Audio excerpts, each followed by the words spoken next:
कहानी की शुरुआत एक खौफनाक मंजर से होती है, जहां सीधे साधे पुलिस ऑफिसर जोंग गू को सुबह सुबह एक ऐसे घर में बुलाया जाता है जिसे देखकर किसी के भी होश उड़ जाएं। एक पूरे परिवार का बेरहमी से कत्ल हो चुका था। कातिल वहीं घुटनों के बल बैठा था, जिसके पूरे शरीर पर डरावने छाले और उबलते फोड़े थे। उसकी आंखें किसी इंसान की नहीं बल्कि खूंखार जानवर जैसी लग रही थीं। कमरे के अंदर अजीब काले जादू के निशान थे। सूखी खोपड़ी जैसी जड़ी बूटियां लटक रही थीं और ऐसा लग रहा था मानो किसी शैतानी ताकत को बुलाया गया हो। जोंग गू अभी इस सदमे से निकला भी नहीं था कि पूरे गांव में एक अफवाह फैल जाती है। लोग कहते हैं कि जब से जंगल के उस पार पहाड़ों के बीच एक रहस्यमयी जापानी बुढ़ा रहने आया है, तभी से गांव पर यह आफत टूटी है। जोंग गू का पार्टनर बताता है कि एक शिकारी ने उसे लाल आंखों और अधनंगे बदन में मरे हुए हिरण का कच्चा मांस खाते देखा था। जोंग गू इन बातों को अंधविश्वास समझकर नजरअंदाज कर देता है, लेकिन उसी रात उसे एक डरावना सपना आता है। वही लाल आंखों वाला जापानी बुढ़ा उस पर हमला करता है और जोंग गू घबराकर नींद से जाग उठता है। अगले ही दिन एक और घर जलकर राख हो जाता है, जहां एक औरत अपने ही परिवार को चाकू से गोद कर मार देती है। वहीं जली हुई लाशों के बीच उसे सफेद कपड़ों में लिपटी एक रहस्यमयी लड़की मिलती है। वह कांपती आवाज में कहती है कि वह जापानी बुढ़ा इंसान नहीं बल्कि एक भटकती हुई रूह, एक शैतान है। अगर उसे नहीं रोका गया तो अगला नंबर जोंग गू के परिवार का होगा। ये सुनकर उसका दिल बैठ जाता है, क्योंकि उसी समय उसकी मासूम बेटी ह्योजिन की तबीयत अचानक बिगड़ने लगती है। वह दर्द से तड़प रही थी और जब जोंग गू उसके पेट पर नजर डालता है तो वहाँ भी वही डरावने छाले उभर चुके थे जो पहले कातिल के शरीर पर थे। अब उसे यकीन हो जाता है कि यह कोई साधारण बीमारी नहीं बल्कि उसी शैतानी ताकत का साया है जिसने पूरे गांव को मौत के मुंह में धकेल दिया है। बेटी की हालत देखकर जोंग गू का डर गुस्से में बदल जाता है। वह बिना देर किए अपने एक साथी पुलिसकर्मी और जापानी भाषा जानने वाले एक कोरियन प्रीस्ट को साथ लेकर सीधे उस रहस्यमयी जापानी बुढ़े के ठिकाने पर पहुंचता है। घने और सुनसान जंगल के बीच छिपा वह घर किसी डरावने अड्डे से कम नहीं था। घर की तलाशी लेते हुए उनकी आंखें फटी की फटी रह जाती हैं। एक कमरे की दीवारों पर गांव के उन सभी लोगों की तस्वीरें टंगी थीं जो हाल ही में मारे गए थे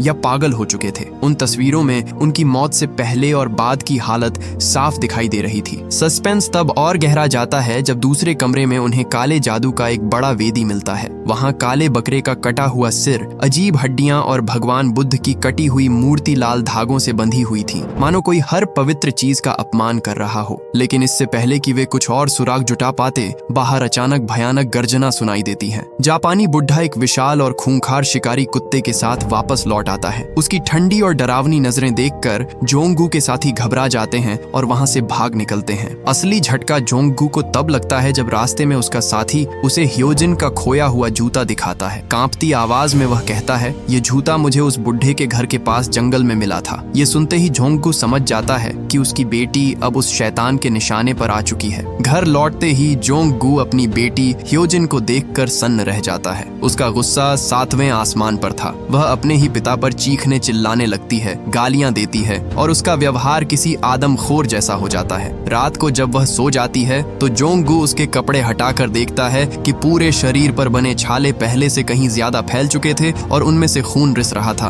अब उसका सब्र जवाब दे देता है। वह कुल्हाड़ी उठाकर दोबारा उस जापानी बुढ़े के घर पहुंचता है और वहां रखी हर चीज तोड़ना शुरू कर देता है। तभी वह खूंखार शिकारी कुत्ता उस पर हमला कर देता है, लेकिन जोंग गू बिना रहम किए कुल्हाड़ी से उसे मार गिराता है। कुछ ही देर बाद जापानी बुढ़ा सामने आ जाता है। जोंग गू उसकी गर्दन पकड़कर धमकी देता है कि अगर 3 दिन के अंदर उसने गांव नहीं छोड़ा तो उसका भी यही अंजाम होगा। लेकिन हैरानी की बात यह थी कि उस बुढ़े के चेहरे पर डर का नामो निशान तक नहीं था। वह बस चुपचाप जोंग गू को घूरता रहता है, मानो उसके गुस्से का आनंद ले रहा हो। अगले ही दिन जोंग गू के घर के बाहर एक मरा हुआ काला बकरा लटका मिलता है। उधर ह्योजिन की हालत इतनी बिगड़ जाती है कि वह कैंची उठाकर घर वालों पर हमला कर देती है। ये देखकर जोंग गू की सास रोते हुए कहती है कि अब डॉक्टर कुछ नहीं कर पाएंगे, किसी बड़े तांत्रिक को बुलाना ही होगा। मजबूर होकर जोंग गू मशहूर तांत्रिक इल्ग्वांग को बुलाता है। घर में कदम रखते ही वह समझ जाता है कि मामला बहुत गंभीर है। आंगन में रखा एक बड़ा बर्तन खोलने पर उसके अंदर सड़ा हुआ काला कौवा मिलता है। वह जोंग गू को अलग ले जाकर बताता है कि उसकी बेटी शैतान का फेंका हुआ चारा निगल चुकी है। अब उसे बचाने के सिर्फ 2 रास्ते हैं, या तो उस जापानी बुढ़े को मार दो या फिर उसे एक बेहद खतरनाक डेथ हेक्स अनुष्ठान करने दो, जिससे उस शैतान की रूह तड़प उठेगी।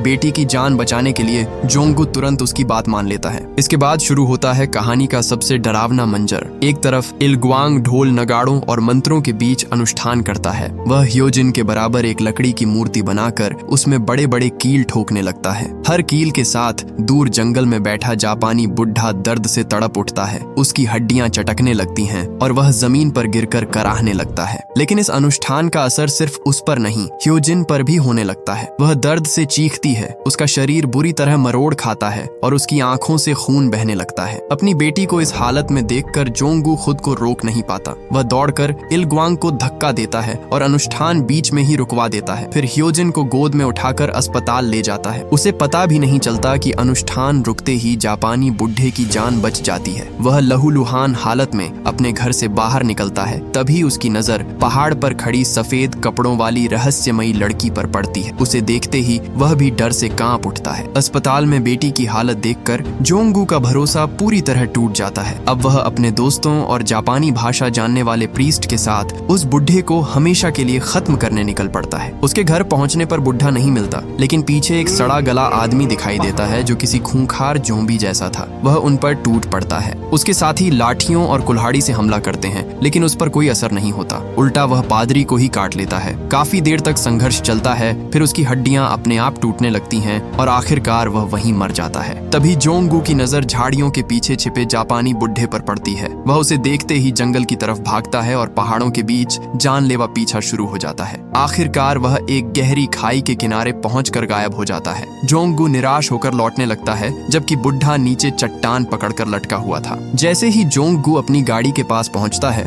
बुढ़ा ऊपर से फिसलकर सीधे गाड़ी के सामने आ गिरता है। जोरदार टक्कर में उसकी मौत हो जाती है। पुलिस के डर से जोंगगू और उसके दोस्त उसकी लाश खाई में फेंक देते हैं। उन्हें लगता है कि सब खत्म हो गया, क्योंकि अस्पताल लौटते ही ह्योजिन पूरी तरह ठीक हो चुकी थी और मुस्कुराते हुए अपने पिता के गले लग जाती है। लेकिन यह तो सिर्फ तूफान से पहले की शांति थी। जोंगगू जब अपनी बेटी को लेकर घर लौटता है, तभी गांव से एक और दिल दहला देने वाली खबर आती है। उसका वही साथी पुलिसकर्मी जिसने उसे ह्योजिन का जूता दिखाया था, अचानक पागल हो जाता है और कुल्हाड़ी से अपने पूरे परिवार का कत्ल कर देता है। वह भी ठीक उसी तरह आंगन में बैठा मिलता है जैसे कहानी का पहला कातिल बैठा था। जापानी बुढ़े की मौत के बाद भी यह खौफनाक सिलसिला खत्म नहीं हुआ। उधर तांत्रिक इलग्वांग को भी लगातार डरावने विजन्स आने लगते हैं। उसे अपने आसपास किसी बहुत बड़ी और काली शक्ति का एहसास होने लगता है। घर आकर वह अपना सारा सामान गाड़ी में रखता है और गांव छोड़ने निकल पड़ता है। लेकिन जैसे ही वह गांव की सीमा पर पहुंचता है, आसमान से हजारों टिड्डियों का झुंड उसकी गाड़ी पर टूट पड़ता है। शीशा पूरी तरह ढक जाता है और उसे आगे कुछ दिखाई नहीं देता। इलग्वांग समझ जाता है कि कोई अनजानी ताकत उसे यहाँ से जाने नहीं देगी। मजबूर होकर वह वापस गांव लौट आता है। वह तुरंत जोंगगू को फोन करता है और चीखते हुए कहता है कि उनसे बहुत बड़ी गलती हो गई। जिस जापानी बुढ़े को उन्होंने मारा, वह शैतान नहीं बल्कि गांव और उसकी बेटी को बचाने की कोशिश कर रहा था। असली शैतान तो सफेद कपड़ों वाली वही रहस्यमयी लड़की है जिसने उन्हें अपने जाल में फंसाकर उससे उस बुढ़े का कत्ल करवाया। यह सुनते ही जोंगगू के होश उड़ जाते हैं। वह भागकर बेटी को ढूंढता है, लेकिन ह्योजिन अपने कमरे में नहीं होती। वह बदहवास होकर सुनसान गलियों में उसे पुकारने लगता है। तभी अंधेरे में वही सफेद कपड़ों वाली लड़की उसके सामने आ खड़ी होती है। जोंगगू पूछता है कि उसकी बेटी कहाँ है और वह यह सब क्यों कर रही है। लड़की शांत आवाज में कहती है कि घबराओ मत, तुम्हारी बेटी अभी अपने घर पर सुरक्षित है। मैं उस पर ऐसा तंत्र मंत्र कर रही हूँ जिससे वह जापानी शैतान के चंगुल से हमेशा के लिए आजाद हो जाएगी। जोंगगू हैरान होकर कहता है कि वह बुढ़ा तो मर चुका है, फिर वह कैसे लौट सकता है। लड़की मुस्कुराकर जवाब देती है कि वह कोई इंसान नहीं बल्कि ऐसा डेमन है जिसे मौत भी नहीं मार सकती। वह अब भी जिंदा है और पूरे गांव को खत्म करना चाहता है। जोंगगू तुरंत घर की तरफ दौड़ना चाहता है, लेकिन लड़की उसका हाथ पकड़ लेती है। उसके स्पर्श से जोंगगू को झटका लगता है, क्योंकि उसकी त्वचा इंसानों जैसी नहीं बल्कि ठंडी, धूसर और बेजान थी। वह कहती है, अगर अपनी बेटी को जिंदा देखना चाहते हो तो मेरी बात मानो। जब तक मुर्गे की बांग 3 बार न सुन लो, तब तक अपने घर की दहलीज पार मत करना। मैंने दरवाजे पर ऐसा जाल बिछाया है जिसमें वह शैतान फंस जाएगा, लेकिन अगर तुम अंदर गए तो वह जाल टूट जाएगा और सब कुछ बर्बाद हो जाएगा। जोंगगू वहीं रुक जाता है। उसका दिल जोर जोर से धड़क रहा था कि तभी उसे मुर्गे की पहली बांग सुनाई देती है। इसी बीच कहानी एक और खौफनाक मोड़ लेती है। वह युवा प्रीस्ट जिसे जोम्बी ने काटा था और जो अब ठीक हो चुका था, अपने विजन्स में देखता है कि जापानी बुढ़ा अभी भी जिंदा है और पहाड़ों के नीचे बनी एक अंधेरी गुफा में छिपा हुआ है। बदले की आग में जलता हुआ वह हाथ में हंसिया लेकर गुफा तक पहुंच जाता है। अंदर का नजारा उसकी उसकी रूह कंपा देता है। चारों तरफ मोमबत्तियां जल रही थीं, खोपड़ियां और काले जादू का सामान बिखरा पड़ा था, जबकि सामने जापानी बुढ़ा घुटनों के बल बैठा कोई रहस्यमयी मंत्र पढ़ रहा था। प्रीस्ट कांपते हाथों से बंदूक तान कर चिल्लाता है, अपनी असलियत बताओ, तुम कौन हो? क्या तुम वही शैतान हो जिससे पूरा गांव डरता है? बुढ़ा धीरे से मुस्कुराता है और कहता है, मैं तो बस तुम्हारी तरह हार्ड मांस का एक मामूली इंसान हूँ। लेकिन प्रीस्ट उसका यकीन नहीं करता। वह कहता है, तुम झूठ बोल रहे हो, तुम्हारी आंखें इंसानों जैसी नहीं हैं। तब वह जापानी बुढ़ा अपना पुराना कैमरा उठाता है और शांत आवाज में कहता है, क्या तुमने कभी सोचा है कि किसी भूत के पैर होते हैं या नहीं? पास आओ, मुझे छूकर खुद देख लो कि मेरे पास भी फ्लैश एंड बोन्स हैं। दूसरी तरफ जोंग गू अपने घर के बाहर बेबस खड़ा तड़प रहा था। तभी हवा में मुर्गे की दूसरी बांग गूंजती है। उसी वक्त उसका फोन फिर बजता है। इस बार कॉल तांत्रिक इल ग्वांग की थी। वह घबराकर चिल्लाता है, जोंग गू, मेरी बात ध्यान से सुनो। उस सफेद कपड़ों वाली लड़की पर बिल्कुल भरोसा मत करना। वह कोई रक्षक नहीं, बल्कि इसी गांव की सबसे बड़ी डायन है। वही काला जादू करके लोगों को मार रही है। जापानी बुढ़ा तो तुम्हारी बेटी को बचाने की कोशिश कर रहा था। अगर तुमने उसकी बात मानकर घर में जाने में देर की तो तुम्हारी बेटी तुम्हारे पूरे परिवार को खत्म कर देगी। अब जोंग गू एक ऐसे चक्रव्यूह में फंस चुका था जहाँ दोनों तरफ मौत खड़ी थी। एक तरफ वह रहस्यमयी लड़की थी जो तीसरी बांग का इंतजार करने को कह रही थी, और दूसरी तरफ इल ग्वांग जो अभी तुरंत घर के अंदर जाने के लिए कह रहा था। तभी जोंग गू की नजर जमीन पर पड़ती है। लड़की के पीछे उसकी बेटी हियो जिन का वही हेयर क्लिप पड़ा था जो उसने उसे खुद खरीद कर दिया था। इतना ही नहीं, ध्यान से देखने पर उसे एहसास होता है कि लड़की ने गांव में मारे गए लोगों के कपड़े और सामान पहन रखे थे। उसने उस इन्फेक्टेड औरत का स्वेटर पहना था और पार्क चुन की जैकेट ओढ़ रखी थी। यह देखकर जोंग गू का यकीन और पक्का हो जाता है कि यही लड़की असली कातिल है जो अपने शिकारों की चीजें ट्रॉफी की तरह संभाल कर रखती है। अब उसका सब्र जवाब दे देता है। वह लड़की की मिन्नतों को अनसुना कर देता है और मुर्गे की तीसरी बांग का इंतजार किए बिना ही अपने घर की दहलीज पार कर जाता है। जैसे ही वह अंदर कदम रखता है, दरवाजे पर टंगा वह जादुई पौधा पल भर में मुरझाकर काला पड़ जाता है, मानो घर की आखिरी सुरक्षा भी खत्म हो गई हो। जोंग गू भागकर कमरे का दरवाजा खोलता है, लेकिन अंदर का नजारा देखकर उसकी रूह कांप उठती है। फर्श पर खून की नदियां बह रही थीं। उसकी पत्नी और बूढ़ी माँ की लाशें बेरहिमा से कटी पड़ी थीं, जबकि सामने उसकी मासूम बेटी हियोजिन हाथ में खून से सना बड़ा चाकू लिए बैठी थी। जोंग गू रोते हुए उसे पुकारता है, लेकिन उसकी आंखों में अब इंसानियत की एक झलक भी नहीं बची थी। वह पूरी तरह उस शैतान के वश में आ चुकी थी और अपने ही पिता को आदमखोर नजरों से घूर रही थी। उधर अंधेरी गुफा में प्रीस्ट के सामने भी असली सच उजागर हो जाता है। जैसे ही जापानी बुढ़ा उसकी एक तस्वीर खींचता है, उसका पूरा शरीर बदलने लगता है। उसके नाखून लंबे और नुकीले हो जाते हैं, त्वचा किसी डरावने जानवर जैसी दिखने लगती है और सिर पर 2 छोटे सींग निकल आते हैं। उसकी आंखें अंगारों की तरह लाल हो उठती हैं। अब साफ हो चुका था कि वही असली डेमन, वही असली शैतान था जिसके बारे में हियोजिन अपनी नोटबुक में लिखती रही थी। वह मुस्कुराते हुए बाइबल की वही आयत दोहराता है जो कहानी की शुरुआत में सुनाई गई थी, look at my hands and feet, touch me and see. ये सुनते ही प्रीस्ट डर से जड़ हो जाता है। वह समझ जाता है कि अब उसकी मौत तय है, शैतान जीत चुका था। आखिरी सीन में जोंग गू अपने मरे हुए परिवार के बीच लहूलुहान पड़ा आखिरी सांसें गिन रहा था। वह आंसुओं भरी आंखों से अपनी बेटी को देखता है और टूटती आवाज में कहता है, हियोजिन, घबराओ मत, तुम्हारा पापा एक पुलिस वाला है, मैं सब ठीक कर दूंगा।